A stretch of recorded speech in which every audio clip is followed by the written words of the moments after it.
तातडीनं त्याच्यावरती गुन्हे दाखल करून चौकशीला सगळ्याला ताब्यात घेतलं पाहिजे, सगळेच. आणि फडणवीस साहेबांची जबाबदारी, फडणवीस साहेबांनी हे करणं अत्यंत गरजेचं आहे. नसता महाराष्ट्रातल्या महिलेला फडणवीस साहेब न्याय देत नाहीत हा संदेश जाणार आहे. छत्रपती शिवरायांचा पुतळा उकळून फेकायचा आहे, हेही आम्हाला बघावं लागणार आहे. तशी परिस्थिती त्यांनीच तयार केली. आता राज्यात कायदा सुव्यवस्था राहिली नाही पाहिजे, कायदा सुव्यवस्था भंग झाला पाहिजे, हे सुद्धा त्यांनी प्रयत्न केलाय. दंगल कशी घडल राज्यात, जातीय तेढ निर्माण कसा होईल हे सुद्धा त्यांनी प्रयत्न केलाय. त्याही कलमा लावल्यात का आम्हाला बघणं खूप गरजेचं आहे. तर तिथे गेल्याच्या नंतर बघूयात. परंतु SP साहेबांनी चांगलं रात्रीपासून काम केलं अशी माहिती मिळाली. आता तिथे गेल्यावर प्रत्यक्षात आम्ही बघतो. नागपूरकर यांनी आरोप केलेला आहे की त्यांच्या पतीला शासकीय सेवेत सामावून घेण्यासाठी धनंजय मुंडेंनी 17 लाख रुपये मागितले होते आणि त्यांचा जो काही मृत्यू झालेला आहे यासाठी त्यांची छळ करण्यात आला आणि यासाठी धनंजय मुंडे त्यांचे कार्यकर्ते जबाबदार आहे. सोबतच धनंजय मुंडेंच्या कार्यकर्त्यांनी रंजना नागपूरकर यांच्या गळ्याला बंदूक देखील लावली होती त्यांनी म्हटलेलं आहे. याच्यात ना सगळ्यात महत्वाचा रोल आता नागपूरच्या SP साहेबांचा, CP साहेबांचा.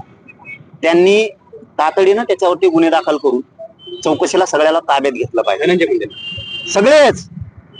आता त्या माऊलीनी काय नाव सांगितलं हे बघा, एक विधवा माऊली आहे, तिच्याकडे लक्ष देणं देवेंद्र फडणवीस साहेबांचं काम आहे. कारण शहर त्यांचं आहे आणि त्यांच्या शहरातल्या एका महिलेवरती जर इतका अन्याय झाला तर ती दूर करणं फडणवीस साहेबांची जबाबदारी, SP साहेबांच्या नागपूरच्या जबाबदारी.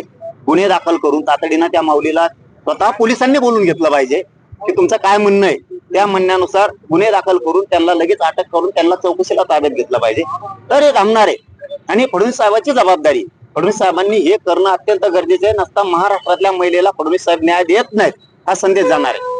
काल शिंदे समिती आली होती, काल न्यायमूर्ती शिंदे जालन्यात गेले, त्यांनी तपासणी केली, पोलीस किती गेले त्याबद्दल त्या अपडेट आले का? नाही, अपडेट आले नाहीत. पण काल मी विखे पाटलांशी बोललो की सारथीबद्दल असं का होतंय, आमच्याच योजना का कमी केल्या जातात, त्यांना शिष्यवृत्ती का दिली जात नाही या विषयावर चर्चा केली. शिंदे समितीला तुम्ही मुदतवाढ दिली पण शिंदे समिती नोंदी का शोधत नाही, किंवा तुम्ही शोधू नका म्हणता की काय सरकार म्हणून तुम्हीच मुदतवाढ देऊ. प्रमाणपत्र दिले जात का नाही, व्हॅलिडिटी का रोखल्या, बलिदान गेलेल्या कुटुंबाचे पैसे राहिलेले आणखीन का दिले नाही, म्हणजे तुम्हाला त्याचं सुद्धा राजकारण करायचं आहे का? मेलेल्या बलिदान गेलेल्या आमच्या बांधवांबद्दल बी सहानुभूती तुम्हाला नाहीये का? अण्णासाहेब पाटलांचं आर्थिक विकास महामंडळ हे पूर्ण बंद पाडण्याच्या तयारीत आले, का निधी देत नाही तुम्ही, का परतावी देत नाही, LOI का सुरू करत नाहीत, याच्यावरती काल चर्चा केली. तुम्ही केसेस मागे घेऊ म्हणून 1 वर्ष झालं का घेत नाहीये. एकूण सातारा संस्थांच्या गॅजेटेअरवर सुद्धा काल सांगितलं की का तुम्ही ते JR काढत नाही. आणि मराठवाड्यासाठी जे हैदराबादचा गॅजेटेअरचा JR काढला त्यानुसार अधिकारी का काम करत नाहीत, ही जबाबदारी तुम्ही घेणार आहेत की नाहीत, की मला उपोषण केलं तर पुन्हा शब्दही विखे पाटील साहेब तुमचा आणि फडणवीस साहेबांचं मी ऐकून घेणार नाही.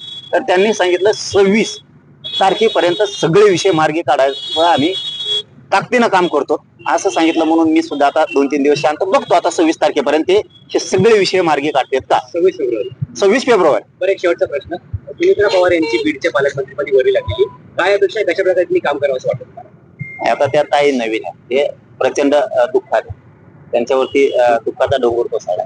एक चांगला काम करणारा शेवटी दादा माणूस गेला, ते पण चांगलं काम करतील, आपण कल्पनाही करणार नाही. लोकांना काय वाटतंय माहित नाही, परंतु आम्हाला तरी असं वाटतंय ते खरं व्हावं, आमची ही शंका ठरू नये. कल्पना सुद्धा करणार नाहीत, इतकं चांगलं आणि ताकदीनं काम त्या करू शकतील. बीड आणि राज्यभरासाठी पण सगळीकडे चांगलं काम करते असं अपेक्षा आहे आणि वाटतंय पण, की आपण कल्पनाही करणार नाही. आता वाटत असेल महिला आहे काय करल व कसं होईल, दोन्हीकडचा अनुभव आहे, सासरकडचा माहेरकडचा. त्या ह्या असल्या गुंडगिरीला मध्ये मध्ये षडयंत्र असणारा पाठपुरी असं वाटतं, मोडून टाकतील त्यांना. चल, धन्यवाद.